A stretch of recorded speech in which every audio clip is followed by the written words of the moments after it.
This is KZ. We are broadcasting from Astana, where Kazakhstan Next 2026 forum are starting, and our guest today is Kарлos Torres, Vice President at Rystad Energy. Mr. Torres, welcome to Kazakhstan. Thank you for joining us today. Thank you. It's a pleasure to be here. So I want to ask you about the trends, world trends about energy, and is Kazakhstan ready for its next growth stage by modernizing energy and infrastructure? Yeah, so we're seeing very interesting times in the energy sector globally because for the first time this year, we're seeing that the amount of renewable energy that is being generated is enough to meet increasing demand. So that is helping reduce the use of fossil fuels. So then we're reaching probably the peak of fossil fuel power generation. So that's already like a big milestone that is happening globally. And now for Kazakhstan, there's a lot of opportunities within the renewable energy sector. There's big ambitions to build renewable energy, but this is at an early stage.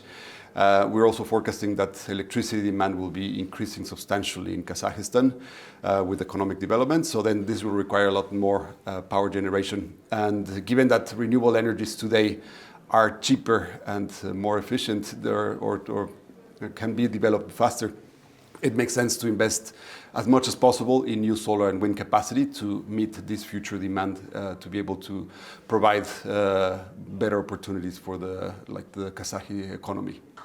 Thank you. And about global trends, what global energy and infrastructure trends matter most today, also especially in Central Asia? So globally, we're seeing that solar capacity is the source that is growing more significantly today. So then we'll probably continue to see this globally.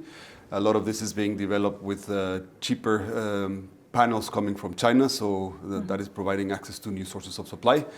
And this will also be a good opportunity for Kazakhstan, given that Kazakhstan has good conditions for solar power generation.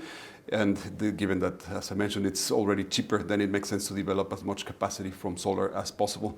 But then also, something that is key to keep an eye on is grid power, the access to the grid, because there's interest in attracting technology companies, for example, to build data centers in Kazakhstan, or also all their sources of industrial demand will need access to this new generation. So then it's important to continue to develop not only power generation capacity, but also all the infrastructure that is needed to distribute this electricity and to provide stability of supply for future consumers.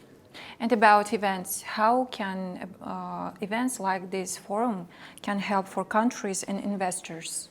And how is important for countries? Yeah, well, events like Kazakh Next are very important to open up the discussion and understand what are the priorities and where do we need to put the investments in the future. Because maybe traditionally Kazakhstan has been relying more on the oil and gas sector, but there's potential for many other industries. Kazakhstan is very well located in Central Asia, close to different large economies. So it's important to have a dialogue to see what are the opportunities to continue to be located, positioning itself well in the international spectrum. Mr. Torres, thank you for your attention and insightful answers. See you soon. Thank you. Thank you so much.